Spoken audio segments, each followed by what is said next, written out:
We've we covered the first half of chapter 8 after the exam last Tuesday, and that video is posted in Part2.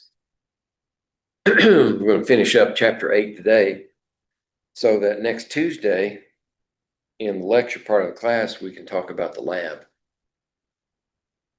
which will be molar mass of a volatile liquid, otherwise known as the Dumas method. So that's a formal lab, so we'll talk about it on next Tuesday before we go in and actually perform the lab. And I think that's the last one I have. Yep. I did mention during class Tuesday, question arose, when is that one due, since it's not listed in the syllabus? And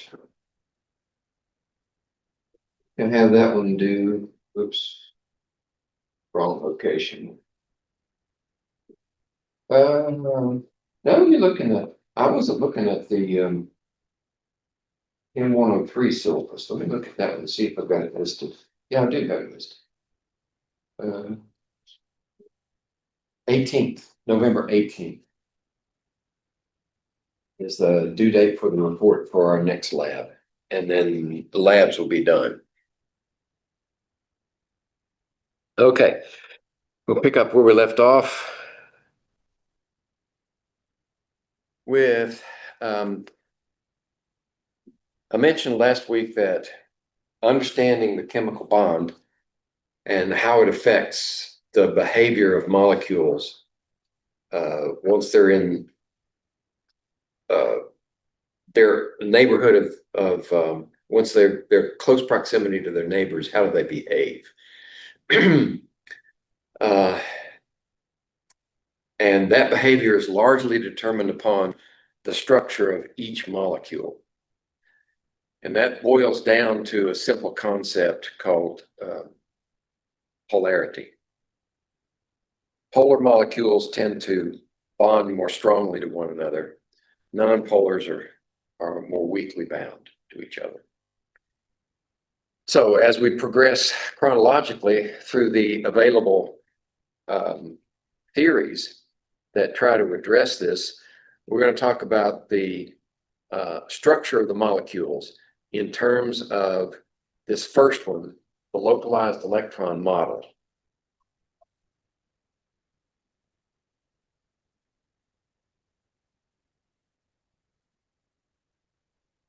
And chemists are not much different than any other scientists in the fact that simpler is better. So the concept here is that in any bonded group of atoms, the electrons are still owned by each of the atoms that contribute them. So they're sort of on loan, right? And as far as this model goes, we're talking about covalently bound molecules, because we know that ionically constructed compounds, you do transfer electrons from one atom to another. So the donating atom loses ownership of that electron to make an ion. Okay, so this theory is applicable to covalent compounds. So how do they share in this localized electron model? Well, the localized electron, I'm getting the cart before the horse. Models follow theories. And this model is based upon the valence bond theory.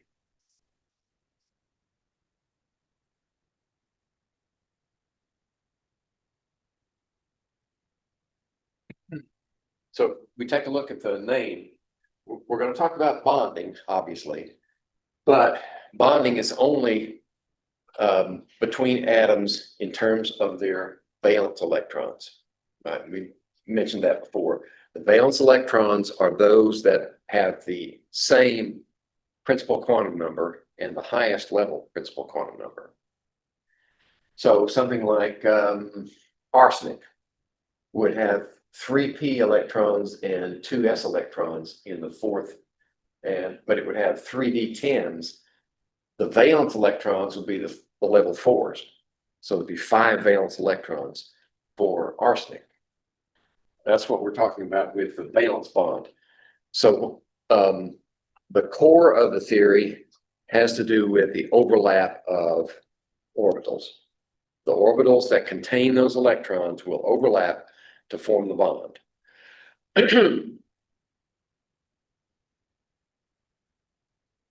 The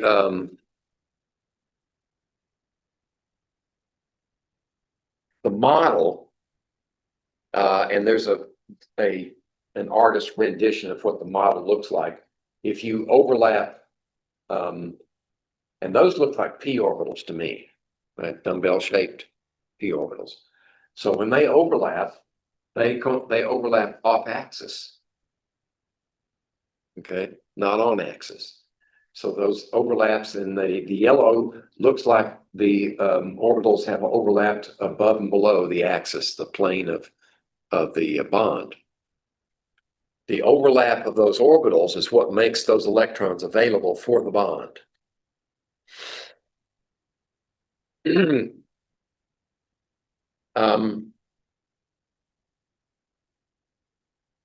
So if you think back to when we were constructing electronic configurations for atoms, we had the 4 quantum numbers, and we could only construct individual neutral atoms or ions based upon those quantum numbers that would go into the Schrodinger wave equations. The same thing can be done for compounds. There's a quantum mechanical model for the compounds, and that's the localized electron model. Right? And there are a whole host of chemists and physicists that were involved in constructing this model, not least of which was Linus Pauling that we mentioned last week, who actually wrote a book on it, and as a consequence got a Nobel Prize. Okay. When we overlap these orbitals and we form a single bond, any bond is the result of a pair of electrons. So when you overlap those orbitals, you would ideally contribute 1 electron from one atom and 1 electron from the other atom. That's not always the case, but that's where we're starting. And those would be known as bonding pairs. So whenever you form a bond, let's take the simplest one, between 2 hydrogen atoms. So there you have a pair of electrons. That's a bonding pair. There are no non-bonding pairs or lone pairs for this molecule, because hydrogen brings 1 electron, that hydrogen brings the other electron. They're both used in the bond. There's nothing left over. Okay, that's not the case for all molecules. For instance, if we had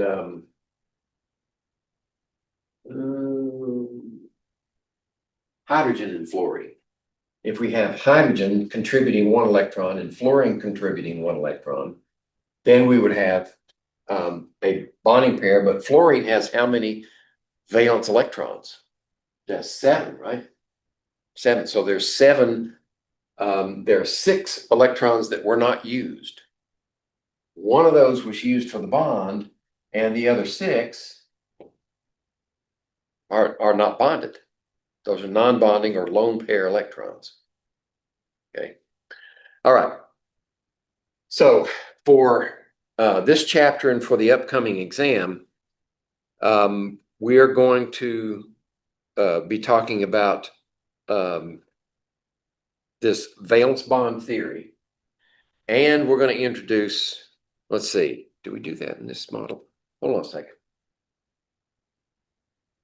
Get my wires crossed. I don't want to tell you you're responsible for something when you're wrong. It just adds to the anxiety level. So let me do a quick check. Yeah, here we go. All right. Nope. Wrong packet. There we go. So you got a copy of this. You can probably see ahead of me also.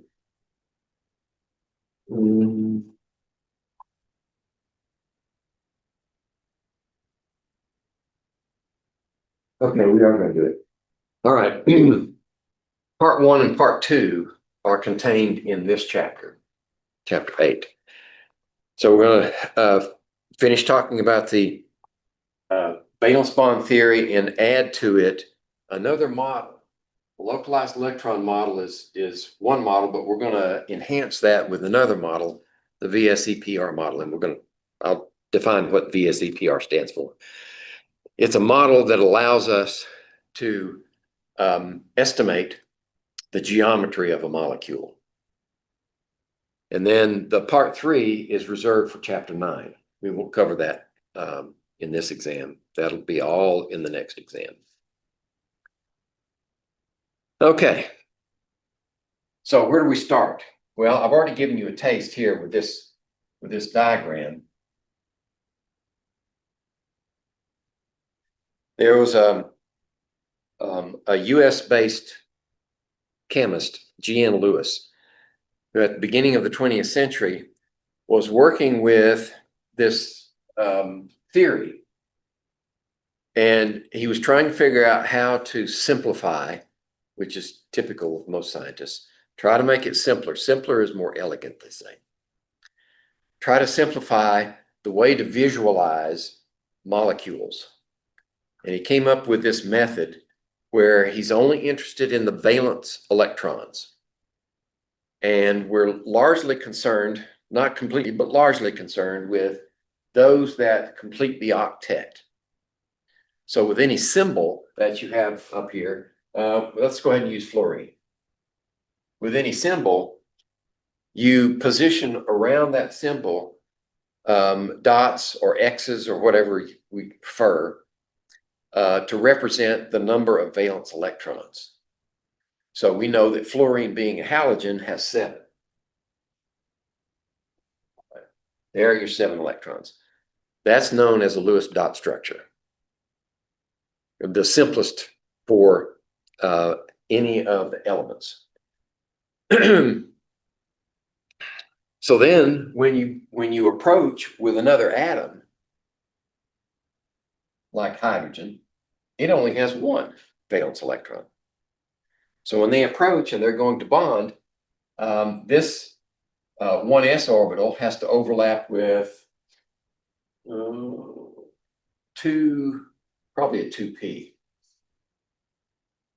And this 1 electron and that 1 electron overlap their orbitals and form that bond. And when you draw the structure now, you have that pair of electrons represented by the bond, and the rest of them are unbonded. So that also is a Lewis dot structure for a molecule.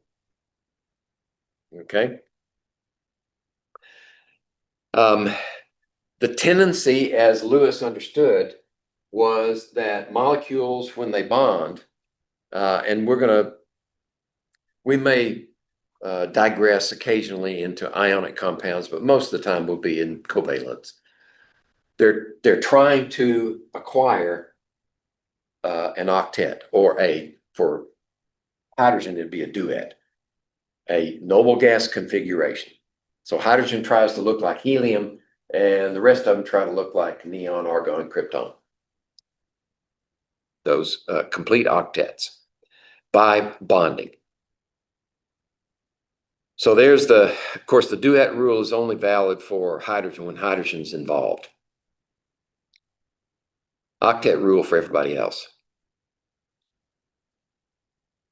Okay, we represent a single covalent bond with that dash, doubles with 2 dashes, right? So that represents, for every dash, you have 2 electrons. So that means 4 electrons on one side with 1 oxygen, 4 electrons on the other side with the other oxygen. Carbon thinks it has an octet. And oxygen also thinks it has an octet because that's an incomplete drawing. We got the bonds in there, but each oxygen has 2 lone pairs, right? If we count like this, 2, 4, 6, 8, 2, 4, 6, 8, and 2, 4, 6, 8. So they think they have octets by sharing. And then the triple bond is the same situation, except that for this nitrogen, it has a lone pair here and a lone pair here. So each nitrogen looks like it has, feels like it has an octet. So there's a method for writing these Lewis dot structures because these are simple molecules and they're fairly easy to intuit. But we need a method for more complicated molecules. So what you do is we have a compound that we know exists. I mean, it's identified. There's no question about it. So we're trying to assign a Lewis structure for that molecule based on the atoms that we know are bound together. So you sum up all the valence electrons for all the atoms that are in that formula. Let's use an example, say water. Right? We know that the molecular formula for water is H2O. So how many valence electrons do you have? You have 1 for each hydrogen. And oxygen, you would have 6. Right? So we have 8 valence electrons that need to be positioned in this molecule. We need to decide for the simple molecules, we got to decide which one is the central atom. And it can't be hydrogen because once you've bound once to hydrogen, you can't bound any more to hydrogen. So oxygen has to be in the center. So we would just say this, and we would put a single bond for each of the hydrogens. That would use up 2, 4. 4 electrons are used up. We have 4 electrons left over. So to position those 4 electrons, we start from the outside and work our way in. Hydrogen's always got as many as it can hold. So we move into the oxygen and put the other 4 like that. Now, at this point, that's a valid Lewis dot structure for water. We're going to proceed further once we learn how to do Lewis dot structures to use that information and that VSEPR model to say what is the structure of that molecule. All right. So there's our water example. And left off the lone pairs. Okay. How about we try something different?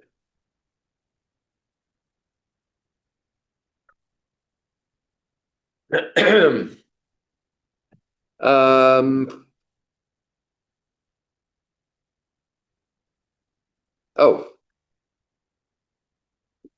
Okay. Now we're complete. Oops. Okay, let's do PBr3.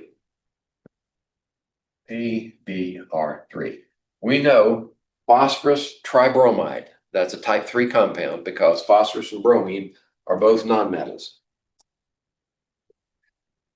So for this molecule, we need to find out how many valence electrons does phosphorus have. It looks like 5. And this one would have 7 times 3 or 21. So that's 26 electrons.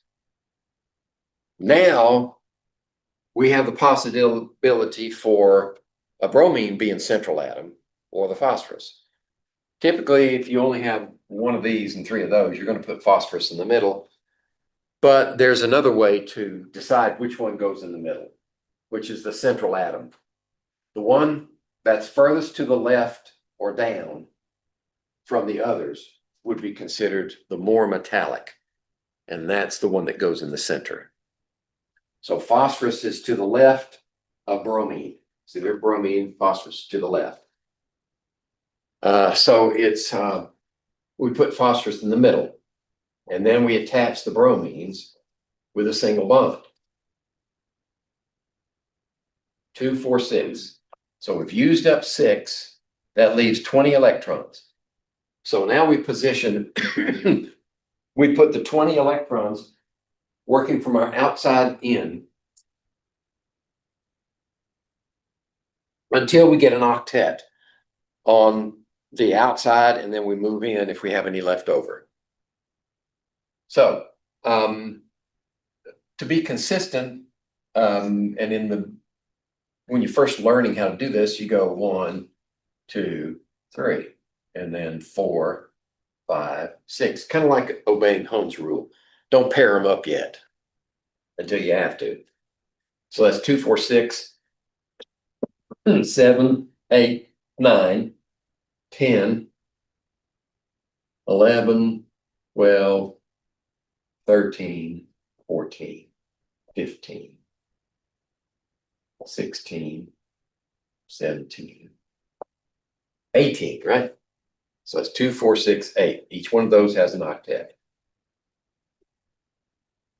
So we have 2 electrons left over. Now we move to the inside, and this phosphorus gets the last pair. So that gives phosphorus an octet. That gives all the bromines an octet. So there's our Lewis dot structure. And there it is. Okay.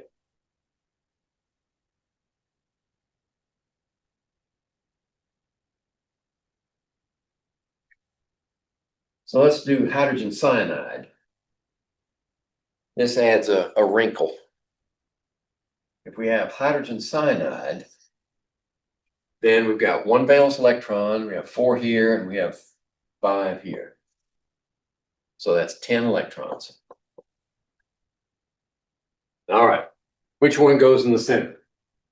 Well, hydrogen has to go outside, so it's between carbon and nitrogen. Carbon's to the left, so we put it in the center. We have nitrogen here and a hydrogen there. So we've used up 4, 6 electrons left over. So we work from the outside in. We can't put any more on hydrogen, so those 6 electrons to make an octet would go on the nitrogen. Okay.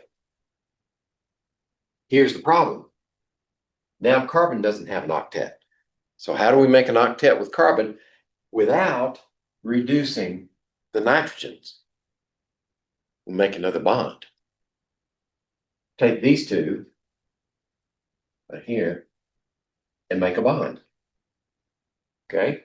Take these 2, make another bond.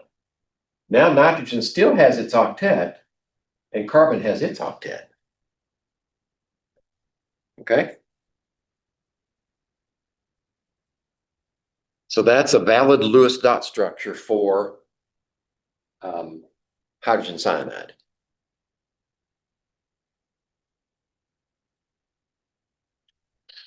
Okay. Takes practice, as usual. Come on. Oh, there's water. Okay, we did that one already. We've done hydrogen dot structures. Let's see. We've done fluorine's easy. HF is easy. Let's move on to the next one and take these examples. How about the first one, NH3? Remember what that is?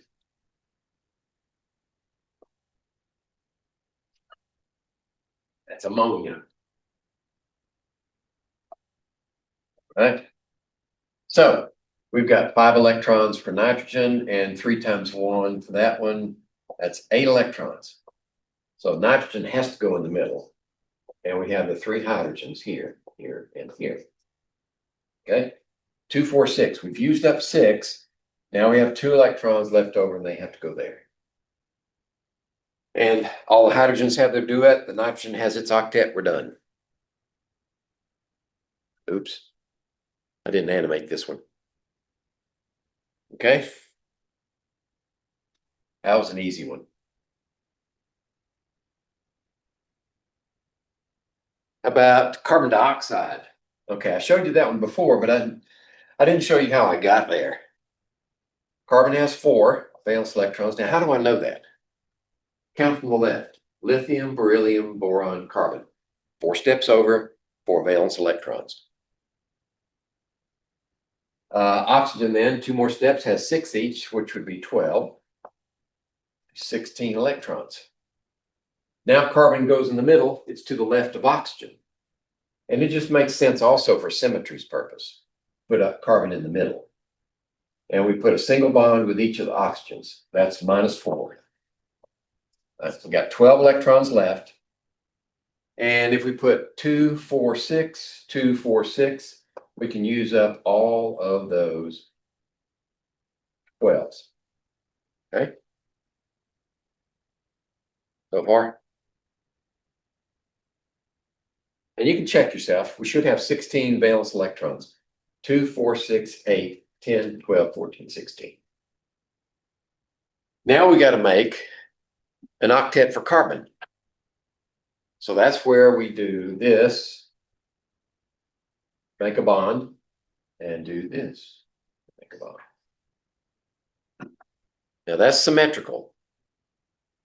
It's also possible to do this.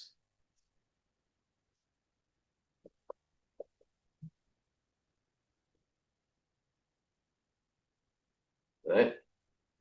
That's not symmetrical. And I'm going to show you in subsequent slides how to differentiate between which one of these is the best. Because you want to have certain parameters met for the best structure. This happens to be the best one. But this is also a valid Lewis structure. It's just that when we do the calculations I'm going to show you, it turns out that this one is lopsided and that one's not. Okay. Mathematically lopsided, to be exact. So we'll come back to that one. CCl4, what's this called? Type 1, type 2, type 3. 3? Non-metal, non-metal, right? What's the prefix for, if it's non-metal, we say carbon chloride, but how many? 4 is tetra. Carbon tetrachloride. Okay, so we count up our valence electrons. We got 4 for the carbon. We got 4 times 7 is 28 for the chlorines. So that's 32 electrons. Okay. We obviously put our carbon in the middle. It's to the left of the chlorines. So there are our chlorines. 2, 4, 6, 8. We've used up 8, which is 24, right? If we put 6 around each one of those 24 electrons, 2, 4, 6, that's 12, 18, 24. That uses up all of our electrons. And that would be our Lewis dot structure for carbon tetrachloride. All right. Okay. I'll leave that one up there a minute. Now, I think I mentioned this one last Tuesday, but nature just does what it does. This boron trihydride is a valid compound. It is isolated, it's characterized, it's available on the chemist shelf. So when we try to draw the Lewis structure for boron trihydride, we have 3 electrons here, and boron only has 3. Lithium, beryllium, boron is 3. So it only has 6 electrons to work with. Right? So boron, that, like that, like that, 2, 4, 6, used them all up. And boron is deficient. It does not have an octet. All right? We run across those occasionally. It has fewer than 8 electrons. Flip the coin. We can also have compounds that exceed the octet. For instance, sulfur tetrafluoride. Right. So that sulfur is 6, and 4 times 7 is 28, which is 34 electrons, right? Okay. So sulfur goes in the middle. It's to the left of fluorine. Got our fluorines in there. That's 8 electrons used up. So we have 26 electrons. Okay. If we put 6 more electrons around each fluorine, that will make an octet for each one.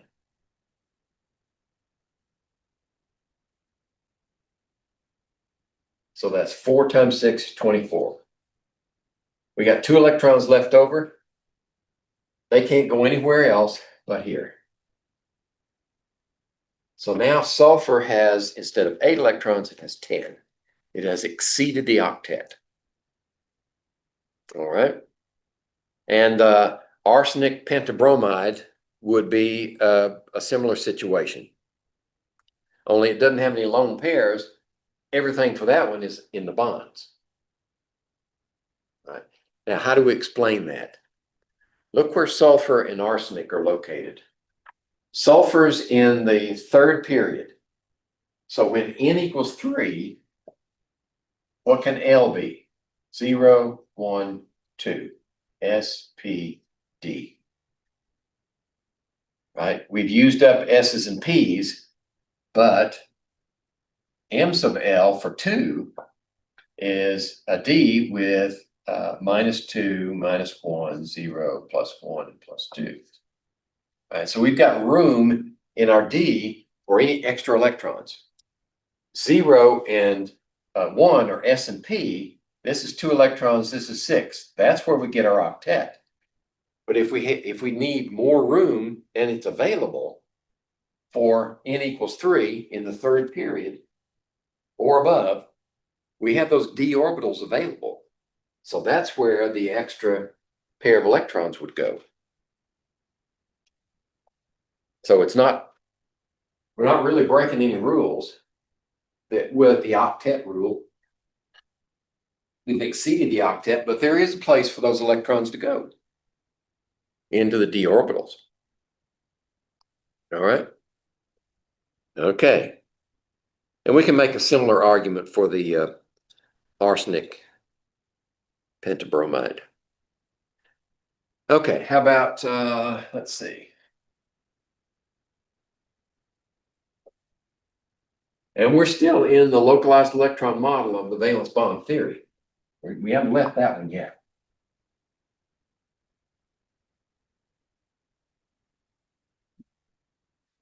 Okay.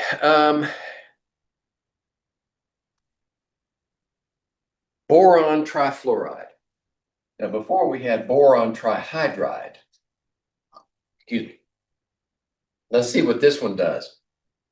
All right, boron's got 3. 3 times 7 is 21. 24 electrons. So boron goes in the middle. We got fluorine, fluorine, and fluorine. So that's -6, which would be 18 electrons, right? Yep. 2, 4, 6, 8, 10, 12, 14, 16, 18. Use them all up. So this one again is deficient. Now the other possibility, we don't have to make it deficient, right? I almost walked away from this one without. What we can do is that. Okay. Make a double bond with one of them. But who's to say it's this one and not these other 2? All right, so we could just as easily do it on this side. And these would have their octets. Right? What's the other possibility? It's the top one, right? Yeah. So these are all valid Lewis dot structures. And these have their octets. All 3 of those are possibilities. This is leading to one of the shortcomings, one of the problems with the valence bond theory and the localized electron model. Because which one is it? Well, we've hogtied ourselves into this theory, and since electrons belong to each atom and they're only shared, then we don't have any options for drawing that any other way. We have to draw it this way, that way, that way, and then we can't decide. Right? I've seen it done this way, but it's sort of a cop-out when you do it this way. There. There are fluorines.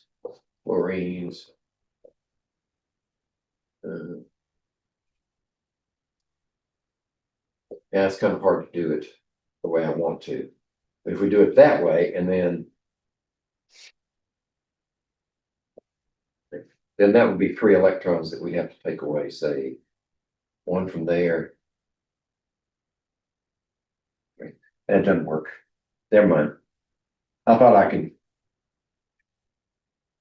could use what we're going to talk about eventually as a fix, right? Remember, when a theory breaks down, one of the possibilities is you modify it. So one of the modifications of this is a concept called resonance. Right, we'll get to that in a few minutes. You just resonate these 3 structures and say, oh, they all exist at the same time. We don't know which one is at any 1 millisecond or microsecond, picosecond. They just sort of, they're all there at the same time. Okay, so there's a possibility. PCl5, how about that one?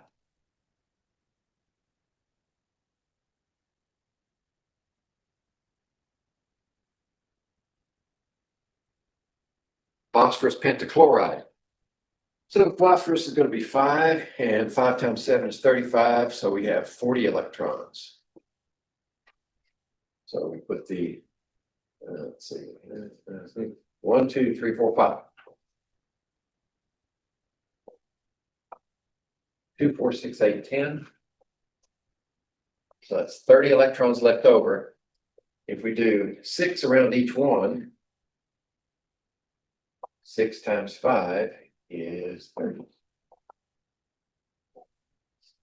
There's your molecule. Okay.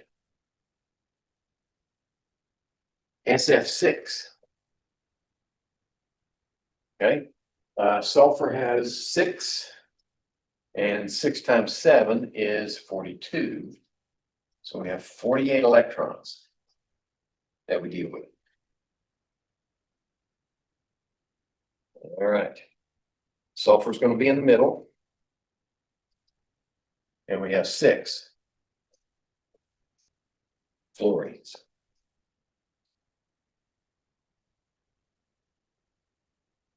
Okay. 2, 4, 6, 8, 10, 12.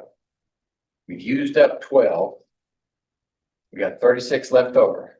2, 4, 6. 2, 4, 6.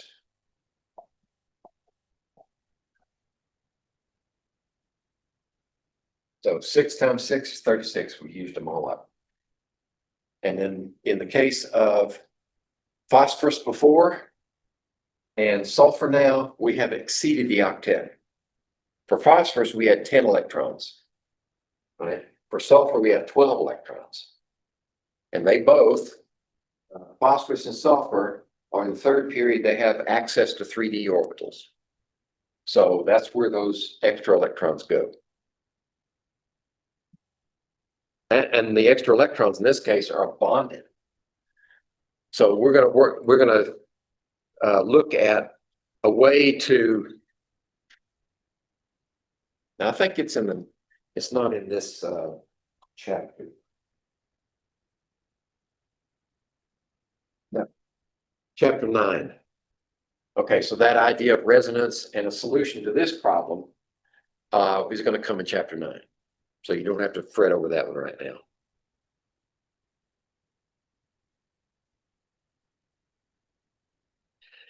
Okay.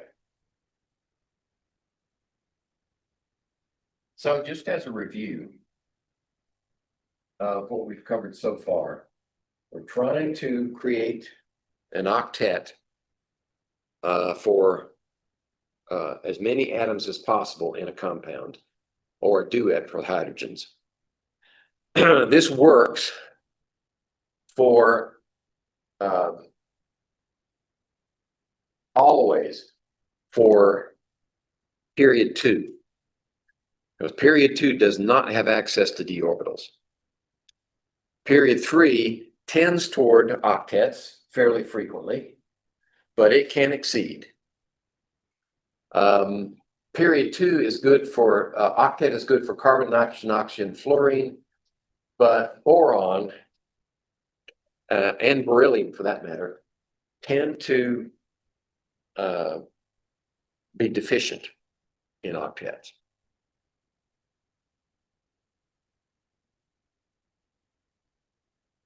Okay. We are going to talk about it. Resonance. All right. Here's another possibility. The nitrate ion.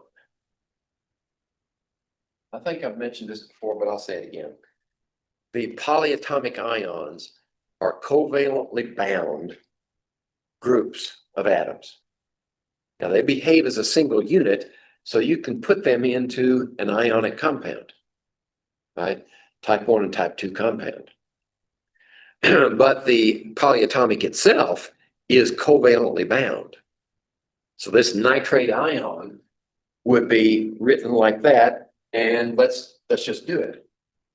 Because it has that charge up here, we have to take that into account when we count up our electrons, because it has an extra one. All right, so nitrogens are 5, oxygens are 6 times 3 is 18 plus 1. So that's the total number, 24 electrons. Okay? So I'll just draw one of them. And since we have these 3 oxygens, minus 6 would be 18 electrons. Yep. Then 2, 4, 6 times 3 is 18. And we've used up all of our electrons, even the one that's contributed to the charge. And when you draw one like this, well, first of all, we've got to make an octet for nitrogen. So let's see, let's do, well, I flipped it over. We'll do the one on the end. No, it's not right. I flipped it over, so we have to make this one. There you go. That'll be the one on the left, only inverted. You do have to do that. If it doesn't have that charge on it, then it doesn't have all those electrons. So we have to write it this way. It has to have the charge. Any polyatomic ion, when you write it in its Lewis structure, don't forget to put brackets and a charge.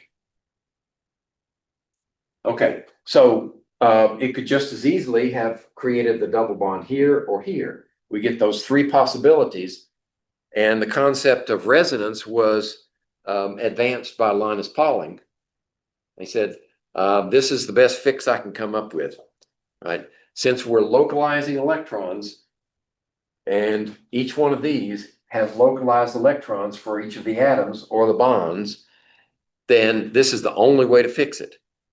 Resonance. So we're not saying that any one of those is the right structure. We're saying all 3 are the right structure. And the molecules just resonate back and forth.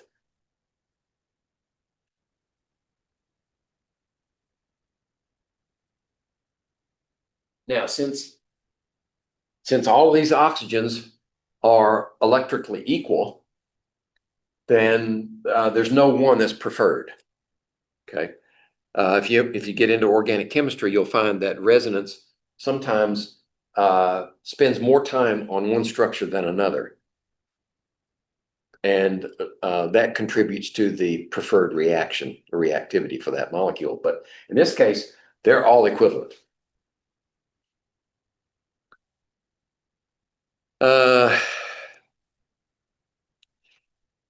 In actuality, These electrons in here are delocalized over the entire molecule.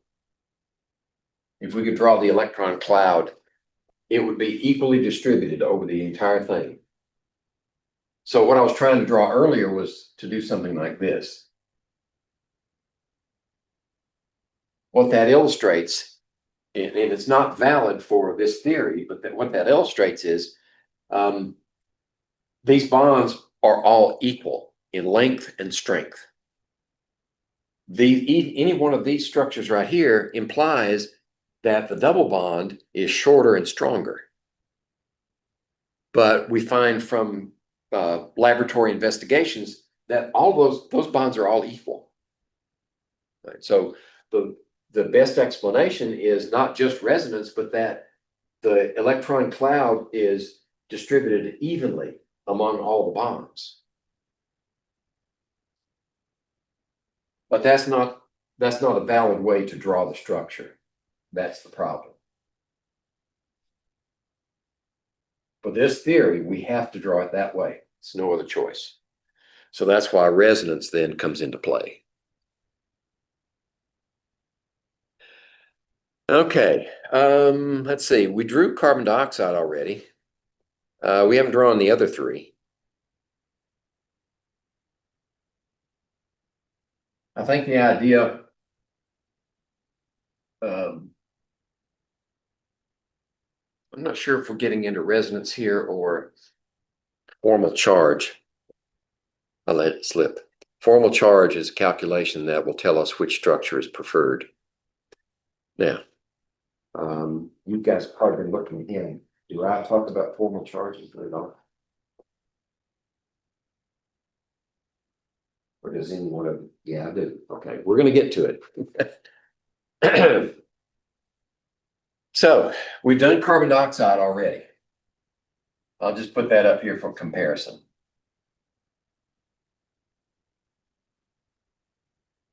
That's the preferred structure.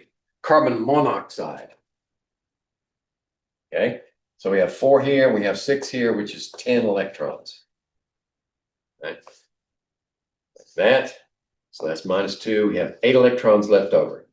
So we have 1, 2, 3, 4, 5, 6, 7, 8.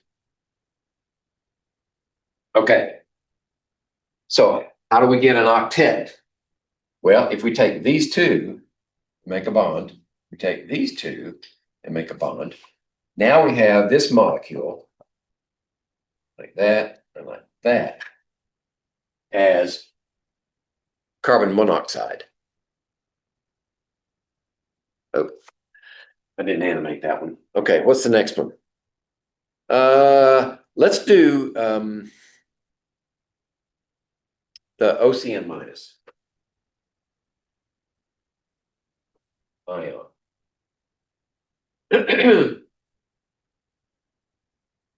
Okay, so we have 6, 4, and 5, and 1 for that charge. So that's 16 electrons. Carbon is going to be in the middle. It's farthest to the left. So we have a nitrogen and we have an oxygen. So that's 12 left over. So we're going to work from the outside in. If we finish off these, 6 here and 6 here, that uses up our 12. Now what we want to do is form, to give carbon its octet.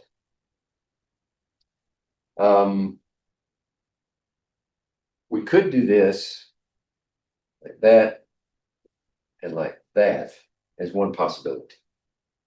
And then, of course, we have the charge. Don't forget the charge. So that's a valid Lewis dot structure. Another possibility is to put 3 bonds on this side and 1 on this side. But we'd have to make a decision as to which is preferred. So for now, I'm going to let that one stand. Methanol is the other one. So methanol is a bigger molecule. We've used molecules that were much simpler. So in this case, we have to take a clue from the way the structure is written. If we put carbon in the center, and we put 3 hydrogens around that carbon, because that's the way it's written. These 3 are attached to that carbon. This carbon is attached to that oxygen. And that's the way it has to be. So we have 4, and hydrogens would be 4, and then 6 for oxygen. So that's 14 electrons. 2, 4, 6, 8, 10. That's 4 electrons left over. All right, where are they going to go? Well, carbon's already got an octet. So that oxygen gets those 4 electrons. And now everybody's got an octet or a duet.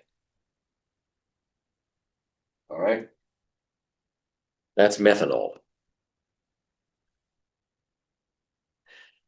All right, now to decide, when you have competing Lewis dot structures and you've drawn them correctly, how do you decide which one is the preferred?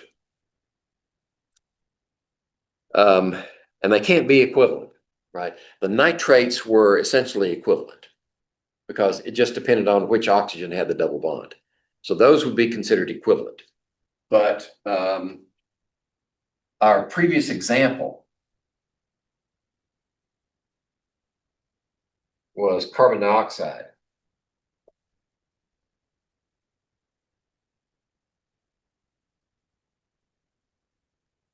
Versus that. Those are not equivalent Lewis dot structures because of the way we see the bonds and the lone pairs distributed.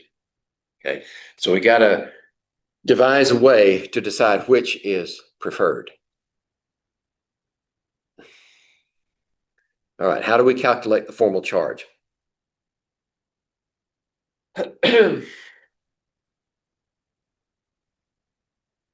First, we have to count up the electrons. Since this is localized electron model, we have to decide what electrons belong with which atoms.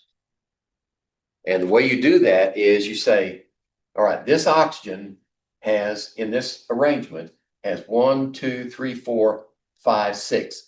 A bond, you only take half of it to be assigned to that oxygen. So 1, 2, 3, 4, 5, 6. That's 6 electrons assigned. This one has 4 electrons assigned, right? 1, 2, 3, 4. This one has 1, 2, 3, 4, 5, 6. Same on that side. So we've assigned the electrons that are given to those. Now the calculation is you subtract those assigned electrons from the valence electrons on the free neutral atom. So how about oxygen? It has 6 valence electrons, right? These are the valence up here, just for clarity. And these are the assigned in the molecule. And carbon would have 4, and this would have 6. So you subtract this one from that one, right? We get 0, 0, 0. So the formal charge on that carbon on that oxygen in this molecule, 0, 0 for the carbon, and 0 for that one. What you want in your the balance of formal charges is to be the lowest set of numbers. Right? Closer to 0 as you can get. Right? So these are all zeros. That argues for this one. So let's see what it would be for these. The valence is still 6, 4, and 6. But how about the assigned electrons in this case? 1, 2, 3, 4, 5, 6, 7. And this one has 4, right? 1, 2, 3, 4. And this one has 1, 2, 3, 4, 5. So if we subtract each one, this one is a +1, this one's 0, this is a -1. All right, so the formal charge on this oxygen is -1 and +1 on that one. which is unbalanced, right? This one is too negative and this one's too positive. That's why this one is preferred based upon formal charges. Okay.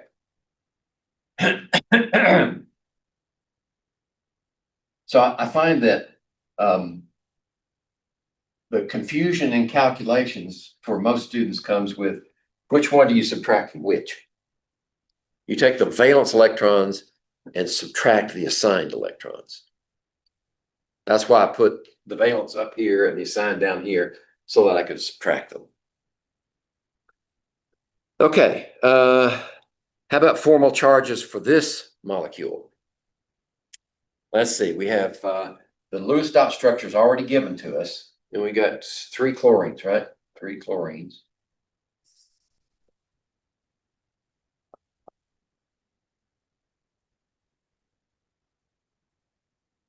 And 1 oxygen. Okay. So what are the valence electrons for each one? Well, the chlorine has 7. Each chlorine has 7 valence electrons from the periodic table. Oxygen has 6. So how about the assigned numbers? 1, 2, 3, 4, 5, 6, 7. Each one is the same. Right? Each one of those chlorines has the same number of assigned electrons, 1, 2, 3, 4, 5, 6, 7. We haven't done phosphorus yet. 1, 2, 3, 4, 5, 6, 7, minus 7 equals a -1 formal charge for the oxygen. How about the phosphorus? Phosphorus has 5 valence electrons. -1, 2, 3, 4 equals +1. So phosphorus is +1, oxygen is -1, and chlorines are 0.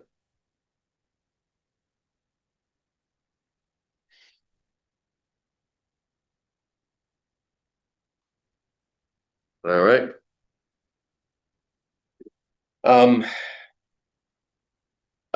Rules that cannot be abrogated. The sum of the formal charges for all the atoms in a given molecule or ion must equal the overall charge on that species. So for this one, this is a neutral compound, has to be 0 added. So 0, 0, 0, +1 -1 is 0. We're good. Same thing for our carbon dioxide, right? 0, 0, 0 added together is 0.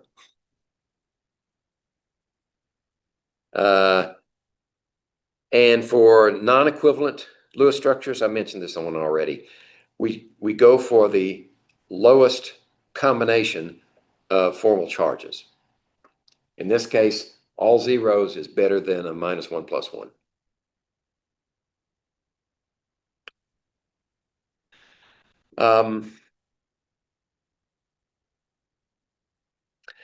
All right, here's one thing that you have to be aware of and remember. And let's see. Have we done we've done oxidation states, haven't we? Okay. Formal charges, view formal charges similarly to oxidation states. They're calculated differently, but they're both sort of like bookkeeping schemes.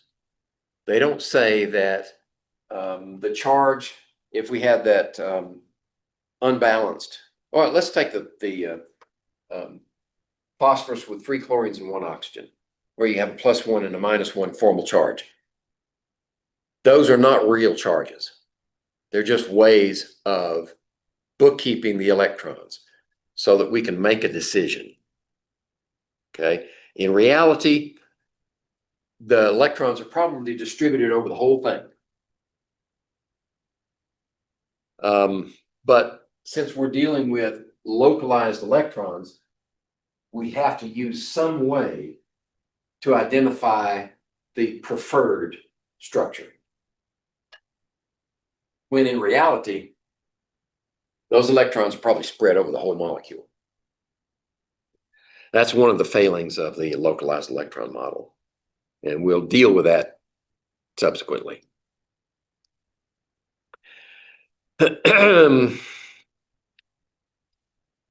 Yeah, just be aware.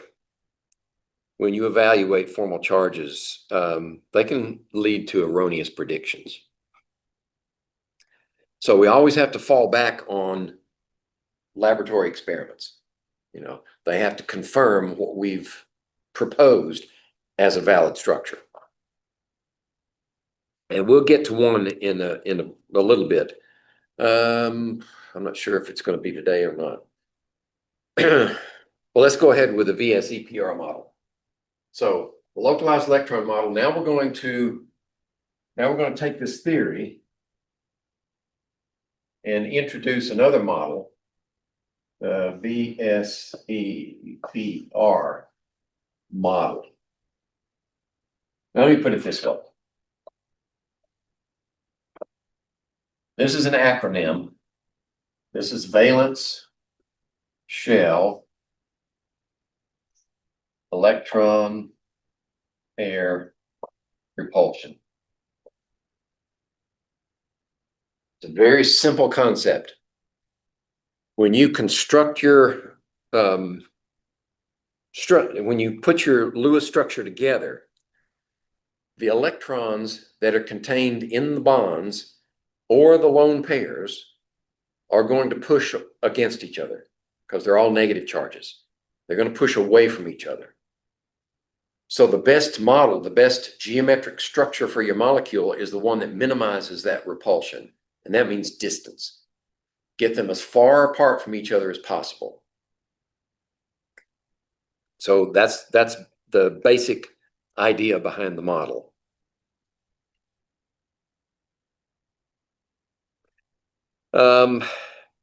Minimize electron pair repulsions. Now, when we say electron pairs, sometimes we expand that pair into groups when we start to count things up, and I'll show you what I mean in just a minute.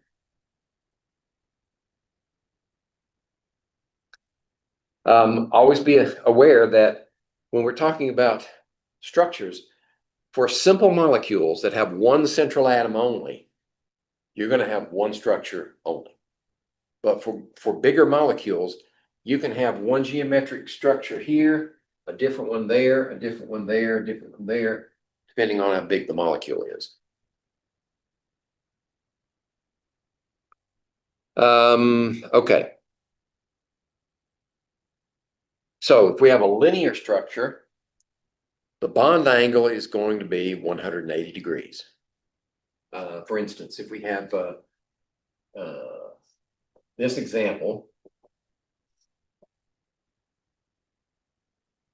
the bond angle between these two, in order to have a bond angle, you need an apex and two ends to the angle. So here's our apex, and here are the two ends of the angle. That's 180 degrees. That's a linear molecule. And we can see at a glance that these bonding electrons are trying to get as far away from each other as they can get. Since there are two on either side, one on either side, then the furthest they can get away from each other is opposite sides of the molecule. If we have three, for instance, if we have like this, boron trihydride, the best arrangement for these three, since there are no lone pairs around there, the farthest they can get away from each other is a trigonal planar arrangement. And these are the bonds, and this is the geometric appearance. They look like an isosceles triangle. Right? This is trigonal planar. This is linear. This is trigonal planar. They form a triangle, and they're all in the same plane. I could take that and do all this. They'd be in that same plane no matter where I put it.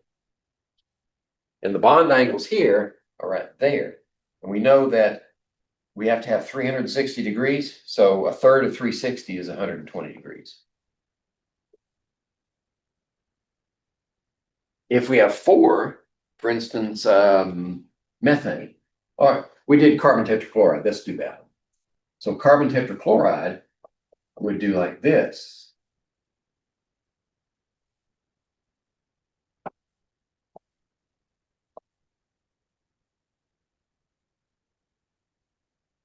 Those four, how can they get far apart from each other?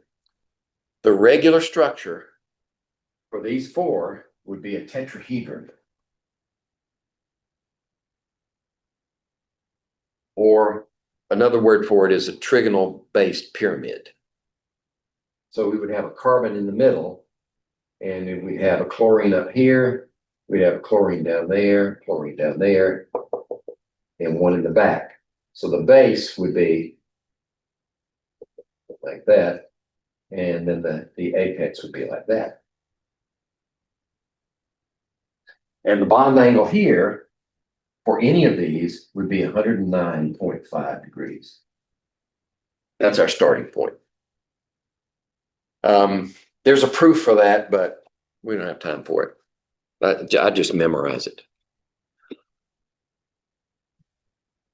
There are several more, and we're going to get to them in a few minutes. That's the beginning. So how do we get to the Lewis? How do we get to the VSEPR structure from the Lewis structure? And I've given you part of it already. You have to draw the Lewis structure first. Without the Lewis structure, you can't progress to the VSEPR model.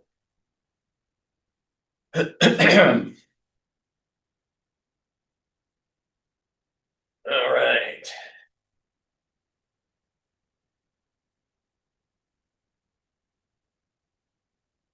So once you've got your Lewis structure, you find the central atom and you count the number of groups of bonding electrons around the central atom plus the lone pairs. For instance, our carbon tetrachloride would be 4, right? Let's see, let's do this.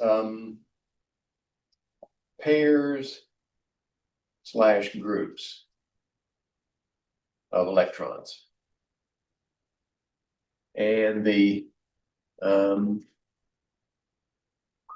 electronic structure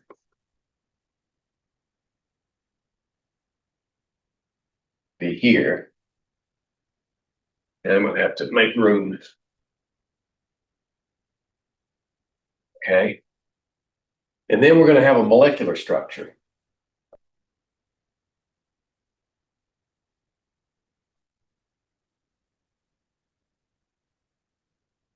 So the electronic structure takes into account the lone pairs.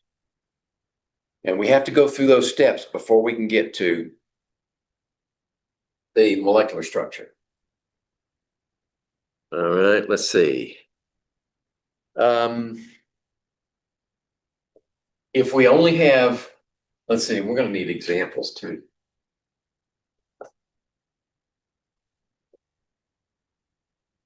If we only have 2 pairs or groups around the central atom, like, carbon dioxide. There are no lone pairs around that central atom. There are only 2 groups. Remember? That's why I mentioned groups earlier. We count these as a single unit, so we have 2 groups. The electronic structure is linear. And in this case, we have no lone pairs around that central atom. So the molecular structure is also linear. What if we had, well, I'm going to let it go at that for now. What if we had 3 groups or pairs?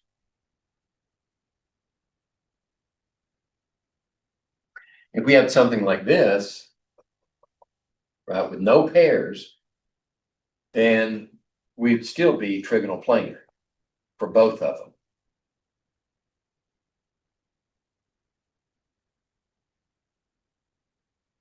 But if we had three groups that gave us trigonal planar here, and we had one lone pair, the trigonal planar would give us a molecule that was like this, right? But if one of those is a lone pair, like that, now the geometry of the molecule is bent.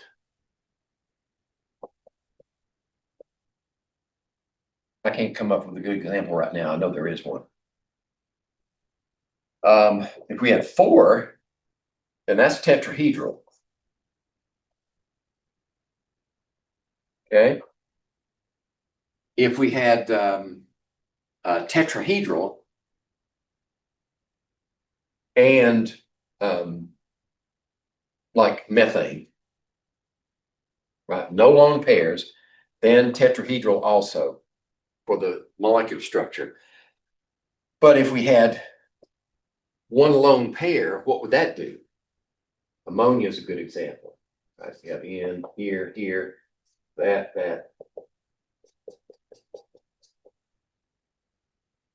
Right? We have that base, that trigonal base. This is with one lone pair, like ammonia. Now instead of tetrahedral, we have a trigonal pyramid.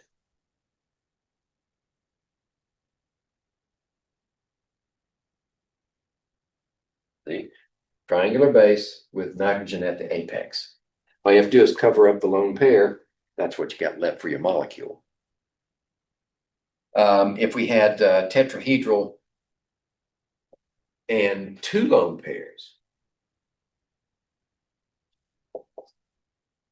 we would have like water. Right? Water has here, here, here, here, like that. Right? So 1, 2, 3, 4 gives us a tetrahedral electronic structure. But if you cover up these lone pairs, you got a bent molecule. Okay.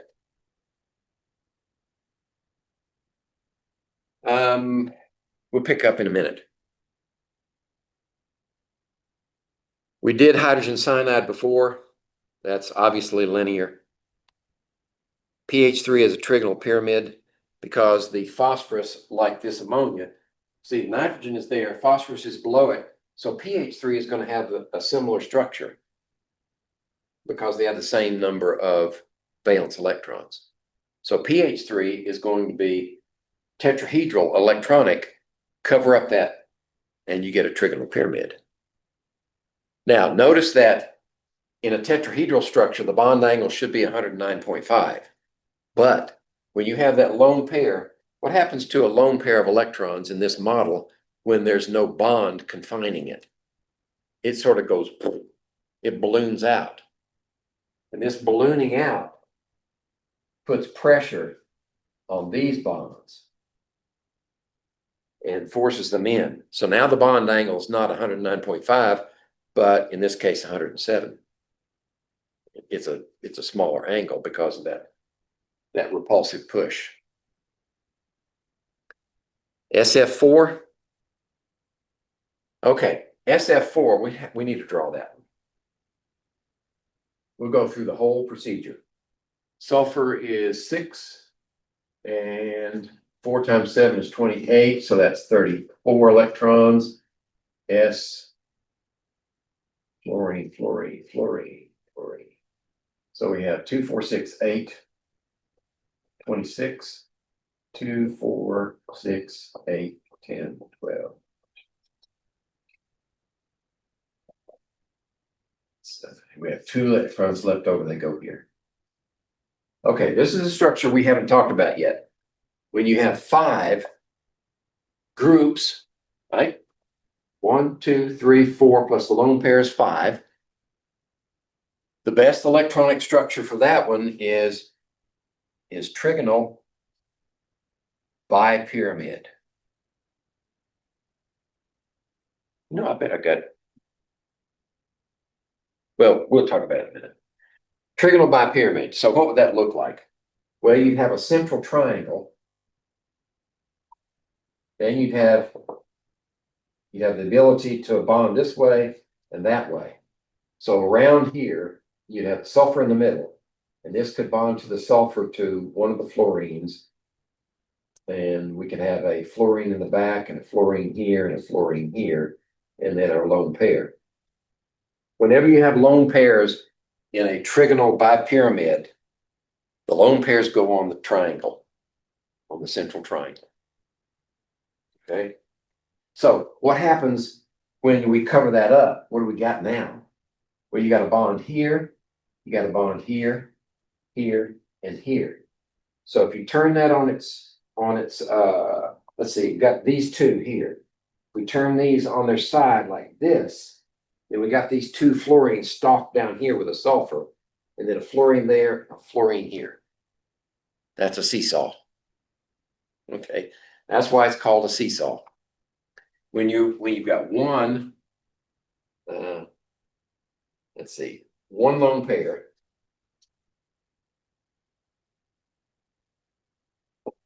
then you've got a seesaw. Okay.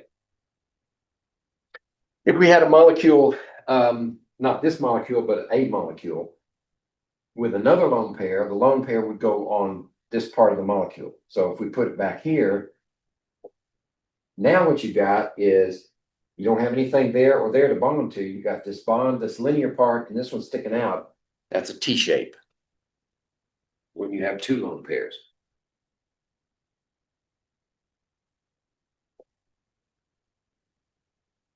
T shape. Now, if you had three, that would be linear.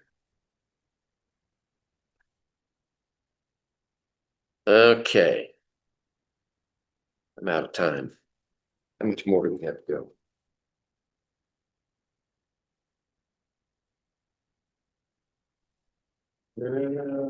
A few.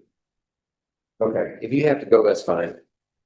I want to keep going until we get this finished because I don't want to make a part 3. I'm going to skip these. That one turns out to be a bent molecule. This one turns out to be a square planar. Maybe I better do the krypton tetrafluoride. How about that one? Because that's our last arrangement. 6 pairs or groups. And that's krypton tetrafluoride. Okay, so this has 8, and 4 times 7 is 28, which is equal to 36. Krypton's in the middle. Fluorine, fluorine, fluorine, fluorine. That's 2, 4, 6, 8, which is 28. 2, 4, 6. 6 times 4 is 24, right? So that's 4 electrons left over. They go here and here. So around the central atom, you've got 6 pairs. When you have 6 pairs or groups, this is octahedral. Octahedral, instead of putting a triangle in the middle, you put a square in it. Right? So we have krypton in the middle. We have fluorine, fluorine, fluorine, fluorine, and then up here we have a lone pair, and down here we have a lone pair. So there's your octahedral shape. And if you cover up the electrons, and this octahedral is always the same. If you have lone pairs, they go on the apexes for the octahedral shape, rather than on the triangle for the trigonal bipyramid. So now we have these fluorines on a plane, on a square plane, and that's square planar.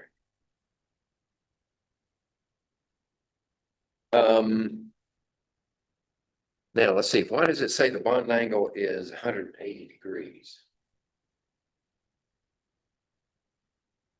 Oh, okay. If you have these two, that's 90 degrees. But if you have these two, that's 180 degrees. Okay, that's why you've got those two possible bond angles. And that the bond angles are important for analytical work because the investigative tools don't care what you're putting in them. They just spit out the information, and you need to recognize that you could have a 90-degree angle indicated by the instrument. You could also have a 180-degree angle indicated by the instrument. All right.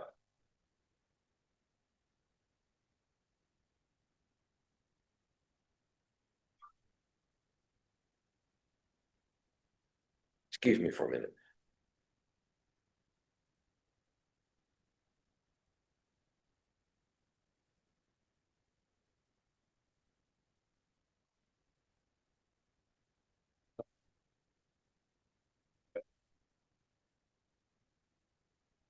Lost the signal.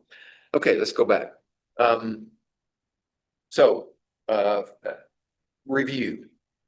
Molecule that has polar bonds will always be polar. Is that true or false? It's false. Some bonds, some molecules that have polar bonds, if they are symmetrical around the central atom, then they will be nonpolar. For instance, this molecule is going to be polar bonds toward the fluorine, right? Fluorine has the highest electronegativity of all of them, but they're positioned in such a way that they cancel each other out. Carbon tetrachloride, the same way. Around the tetrahedron, those carbon chlorine bonds are all polar, but they're pointing to a regular tetrahedron, and their direction and magnitude cancel each other out.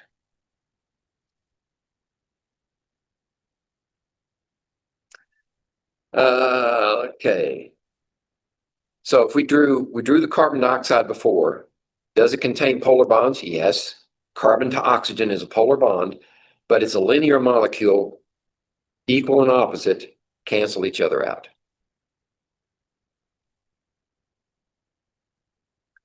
How about xenon tetrafluoride? Xenon tetrafluoride would be like this one. Let's see. I erased that one already, didn't I? So if we just put xenon in here, it would be similar. Why? Because xenon and krypton both have 8 valence electrons, right? So we're going to end up with the same Lewis structure and the same molecular structure based on the VSEPR model. So this would be a non-polar molecule, even though the bonds are polar. All right. So these pictures come straight out of your textbook, and they mirror what I've talked about up here, maybe with a better look to them. Examples of linear molecules, when you have 2, they say number of electron pairs. I say a number of electron groups, because we count double bonds as a single group, triple bonds as a single group. That's the way you count them. We go all the way up to octahedral. We're not going any higher than that. Right? Those who are active in the field, they do go higher than that when necessary. But we're going to stop at octahedral. We didn't talk about the bond angles for the trigonal bipyramid, but you can see that the apex to any member of the triangle is a 90-degree angle, but the angles for those members of the triangle are 120 degrees.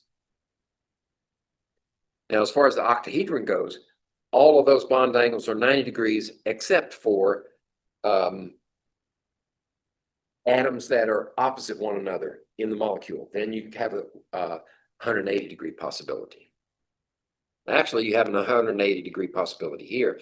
If you go from this one, say, to that one, that's 180 degrees.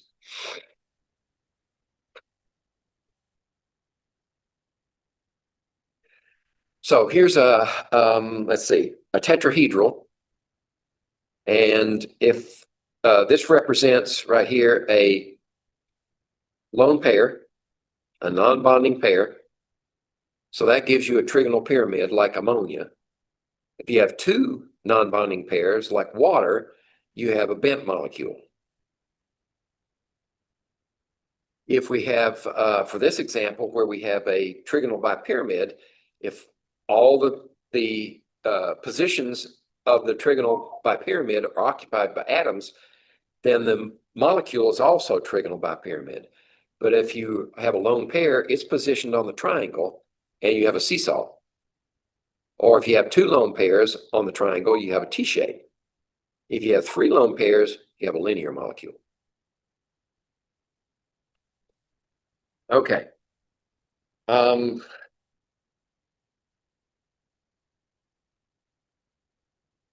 think this is the last problem. Yeah, this is the last problem that we're going to deal with in this chapter. And then we're going to, I didn't mention it earlier, but next Tuesday, I did mention it earlier. Next Tuesday, we're going to do an introduction to the lab in the lecture part of the course. And then the following Thursday, we're going to reserve that for review for the exam that comes on following Tuesday. So the problem here is that when phosphorus reacts with excess chlorine gas, the compound phosphorus pentachloride is formed. If it's in the gaseous or the liquid state, then the molecule is, the PCl5 should be a trigonal bipyramid, right? But if it condenses into the solid state, you get a mixture of ions, of PCl4 pluses and PCl6 minuses. So the question is, what are the structures for each one? Right? Now, in the gaseous and liquid state, we only have the PCl5. Right? But when you get into the solid state, the PCl5 goes away, and now you have PCl4 plus and PCl6 minus only. That's for the solid state. So here's the PCl5. It's a trigonal bipyramid. Right? It looks just like that. I think we drew that one earlier. All right. So what does the PCl4 plus look like? Well, it only has 32 valence electrons. So if we position them correctly in our Lewis dot structure and look at the possible geometric arrangements, what we end up with is a tetrahedron. Right? So the tetrahedron is plus one charge. The other one, PCl6 minus, is probably an octahedron, like that. And that has brackets around it with a minus charge.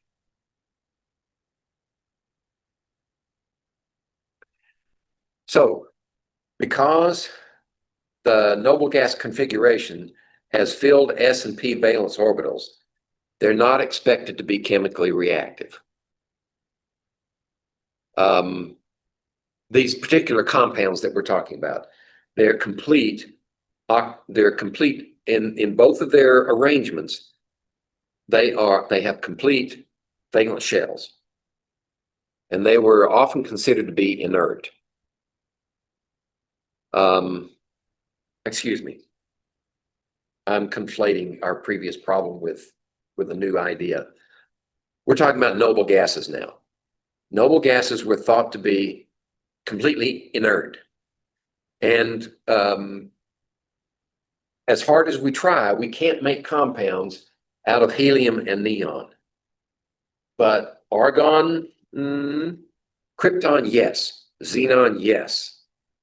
Because these molecules are so large, then the electrons can have more space to occupy, and we can force them into compounds. One of those compounds is xenon tetrafluoride. And if we're going to do a prediction on the structure for xenon tetrafluoride and predict whether it has a dipole moment, right? Is it nonpolar or is it polar? Right? So when we take that molecule, and this is our Lewis dot structure, that gives us an octahedral shape. Now, if we say the octahedron is like this, with xenon in the middle, and we put fluorine here and fluorine here, and let's say we put a fluorine here and a fluorine here with our lone pairs there, that would give us an unbalanced molecule. Well, sort of. It'd probably be better if I did this. That would definitely be unbalanced and would give us a dipole moment. All right, so there's our electronic structure. And these are some possibilities. Right? If we put both lone pairs on the square like this, then that would give us a seesaw. Right? If we put the lone pairs up here, top and bottom, and put the fluorines on the square, that would lead to a square planar. Which one would be polar? Right? We can propose other structures like this. But the best example, based upon experimental evidence and based upon our formal charge calculations, should give us the one on the right, because evidence is that the molecule is nonpolar. And the degrees, the bond angles are 90 degrees. Right? Well, this would be 90 degrees also, right here.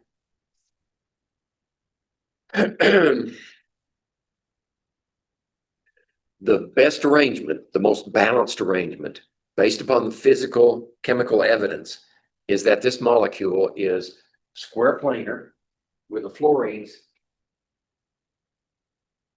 here and the lone pairs there. And that gives us a nonpolar molecule.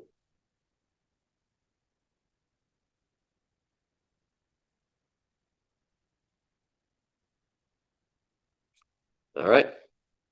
So much for that. And we're done for today.